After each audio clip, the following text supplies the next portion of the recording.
In continuation of the last videos on ionic solids of BSc Part 1 Inorganic Chemistry, in this video we are going to study about solvation energy and solubility of ionic solids, यानी विलायकन ऊर्जा एवं आयनिक ठोसों की विलेयता।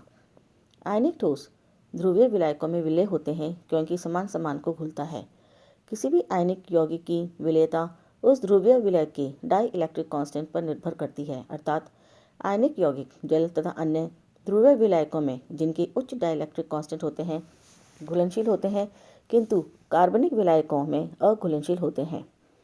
जब किसी आयनिक यौगिक जैसे sodium chloride को जल जैसे ध्रुवीय विलायक में डालते हैं, तब जल के ध्रुवीय अणु ठोस के आयनों के चारों ओर से घेर लेते हैं तथा विलायक का उच्च डाइलेक्ट्रिक कांस्टेंट यौगिक NaCl के आयनों जैसे सोडियम आयन और क्लोराइड कैटायन के मध्य आकर्षण बल को कम कर देता है।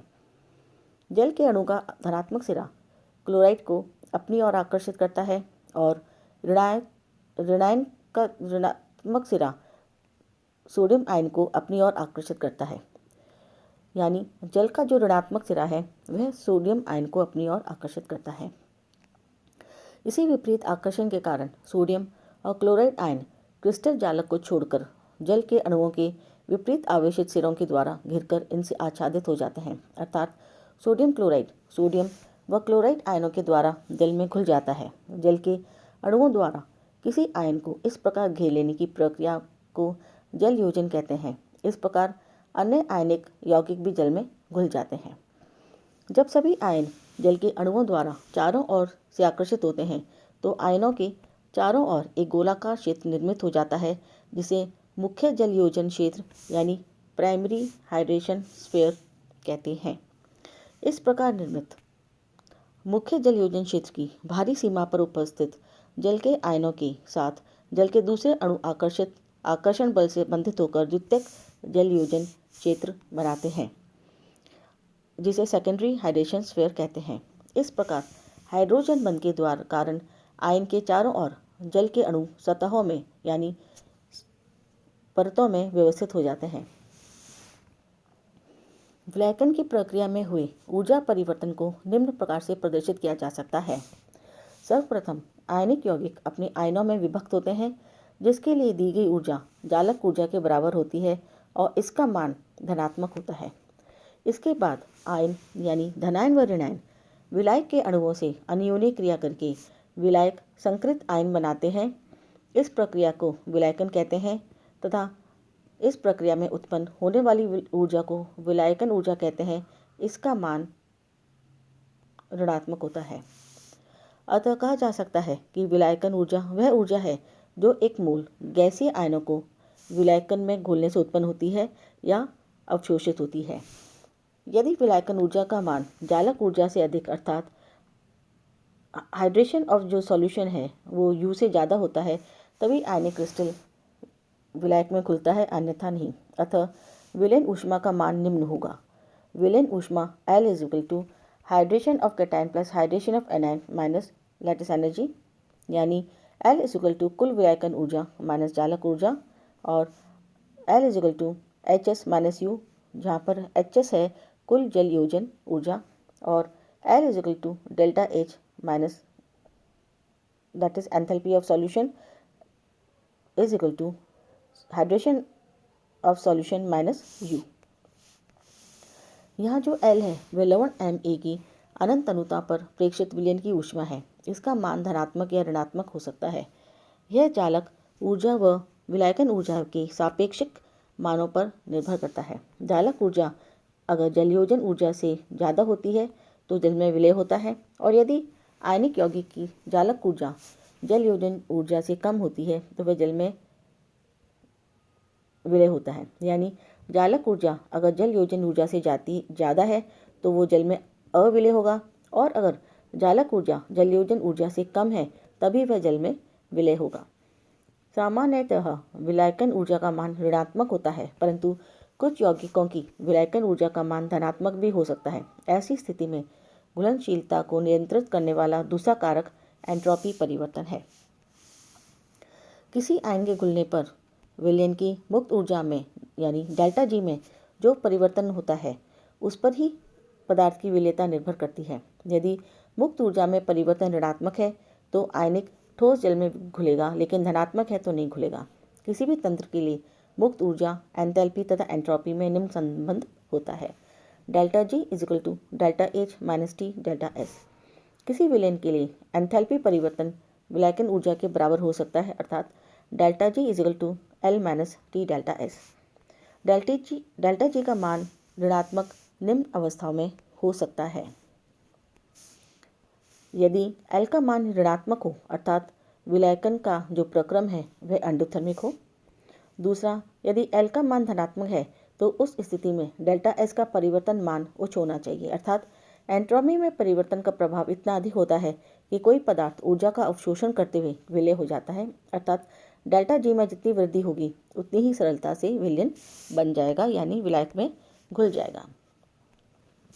आयनिक ठोसों की विलेयता को प्रभावित करने वाले कारक यानी factors affecting the solubility of the ionic solids.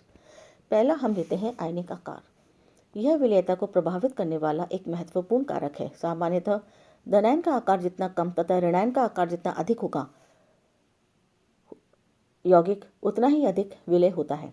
किसी आयनिक ठोस की विलेयता उसकी जालक ऊर्जा व विलायकन ऊर्जा दोनों पर निर्भर करती है, परंतु ये दोनों प्रभाव विपरीत दिशा में काम करते हैं। बॉर्न समीकरण के अनुसार U is inversely proportional to the R0 or it is inversely proportional to R plus plus R minus, because R0 is equal to R plus plus R minus। यहाँ पे जो R प्लस है वह धनायन की त्रिज्या है और जो R माइनस है ऋणायन की त्रिज्या है, यानी जो R0 है वह इंटरन्यूक्लियर डिस्टेंस होता है धनायन और ऋणायन के मध्य का। यह ज्ञात है कि किसी आयनिक यौगिक की विलायकन ऊर्जा उसकी धनायन तथा ऋणायन की विलायकन ऊर्जा के योग के बराबर होती है, यानी hydration of heat of solution is equal to heat of solution of the cation plus the heat of solution of the anion, यानी hydration energy of the solution is equal to hydration energy of the cation plus hydration energy of the anion.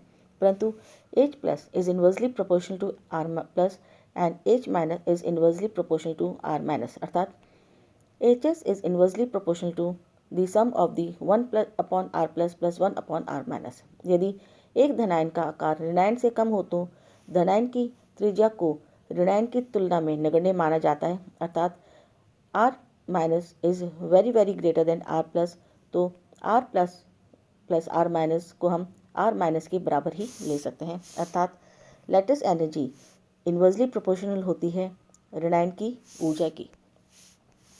इससे स्पष्ट है कि ऋणायन का आकार बढ़ने से जालक ऊर्जा का मान कम होता है। उदाहरण के लिए सोडियम के हैलाइडों की बढ़ती हुई विलेयता का क्रम निम्न है: NaF is less soluble than NaCl which is less soluble than NaBr which is less soluble than NaI, यानी इसमें NaI ज़्यादा सॉल्युबल है और NaF सबसे कम सॉल्युबल है। इसके विपरीत धनायन का आकार बढ़ने से विलायकन ऊर्जा में तेजी से कमी आती है, फलतः आयनिक यौगिकों की विलेयता आकार बढ़ने पर घटती है। फॉर एग्जाम्पल मैग्नीशियम सल्फेट यानी MgSO4 की जो विलेयता है वो सबसे अधिक है और बेरियम सल्फेट की सबसे कम है इस सीरीज के हिसाब से। मैग्नीशियम 2 प्लस की आयनिक त्रिज्या 0.65 एंगस्ट्रॉम, बेरियम 2 प्लस की आयनिक त्रिज्या 1.35 एंगस्ट्रॉम से बहुत कम है, जिस कारण बेरियम ऑक्साइड मैग्नीशियम ऑक्साइड की तुलना में लगभग 2000 गुना कम घुलनशील है।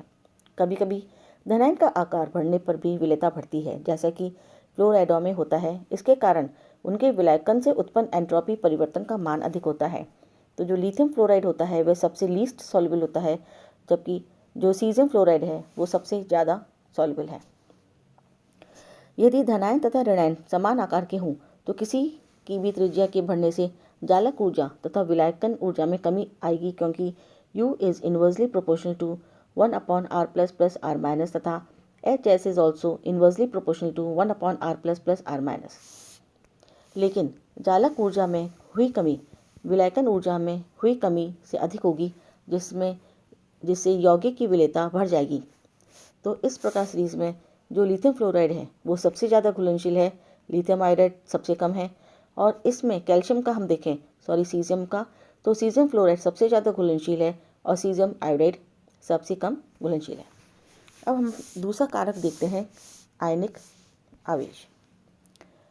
आयनिक आवेश में वृद्धि के साथ जालक ऊर्जा व विलायकन ऊर्जा दोनों का मान बढ़ता है, परंतु जालक ऊर्जा के मान में हुई वृद्धि विलायकन ऊर्जा के मान में हुई वृद्धि से अधिक होती है। अतः सामान्यतः आयनिक आवेश में वृद्धि के साथ विलेयता कम होगी। इसी कारण अधिकांशतः जो बहुपरमाणविक ऋणायन होते हैं, यानी पॉली एटॉमिक ग्रुप्स होते हैं, जैसे सल्फेट, फॉस्फेट आदि, उनके लवण कम घुलनशील होते हैं। और यदि ऐसे आयनों के बहुसंयोजी धनायनों जैसे Lead+2 Ba+2 के साथ बने लवण तो और भी कम घुलनशील हो जाते हैं। अब हम तीसरा फैक्टर देखते हैं, धनायनों के इलेक्ट्रॉनिक विन्यास यानी electronic configuration of the cations. अक्रिय गैस विन्यास यानी 8 इलेक्ट्रॉन वाले धनायनों की तुलना में आभासी अक्रिय विन्यास यानी pseudo noble gas configuration 18 electron वाले धनायनों में ध्रुवण शक्ति अधिक होती है। यदि आभासी अक्रिय गैस विन्यास धनायन सरलता से ध्रुवित होने वाले ऋणायनों से संयोजित रहते हैं तो उनमें सहसंयोजक गुण उत्पन्न हो जाते हैं, जिस कारण उनकी विलेयता कम हो जाती है। जैसे AgCl, PbCl2, HgCl2 आदि लवणों की विलेयता NaCl, KCl, MgCl2 की तुलना में अत्यंत कम होती है। कुछ यौगिकों की विलेयता का क्रम निम्न सारणी में प्रदर्शित किया है, जो इस प्रकार है। NaCl की जो परमाणुक त्रिज्या है वे 0.95 है और जो विलेयता है वो काफ़ी अधिक है। कैल्शियम क्लोराइड की जो धनायनिक त्रिज्या है वो कैटायनिक त्रिज्या है वो 0.96 एंगस्ट्रॉम है और विलेयता कम है। KCl की जो धनायनिक त्रिज्या है वो 1.33 है और वह काफ़ी अधिक है। और AgCl की जो धनायनिक त्रिज्या है वो 1.27 है और जो उनकी विलेयता है वो कम है।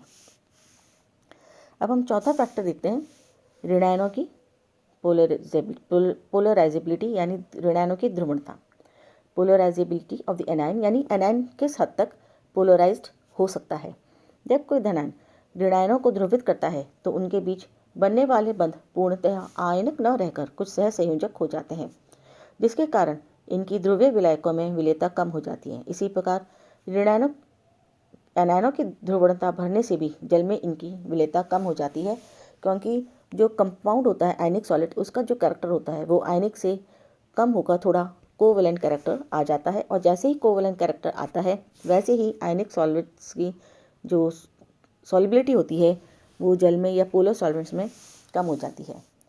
विलायक का डाइइलेक्ट्रिक कांस्टेंट किसी पदार्थ में विद्युत आवेश को उदासीन कर सकने की क्षमता का माप ही डाइइलेक्ट्रिक कांस्टेंट होता है। विलायक का डाइइलेक्ट्रिक कांस्टेंट जितना अधिक होता है वह लवण में आयनों के बीच आकर्षित बल को उतना ही कम करता है, जिससे वे सरलता से पृथक हो जाते हैं और उनकी विलायकन ऊर्जा बढ़ जाती है। किसी आयनिक क्रिस्टल के लिए विलायकन ऊर्जा व डाइइलेक्ट्रिक कांस्टेंट में निम्न संबंध है, Hs = Z² × E² within the brackets 1 - 1/ε। Epsilon का मान जितना अधिक होगा 1/ε का मान उतना ही कम होगा, अर्थात विलायकन ऊर्जा का मान अधिक होता जाएगा।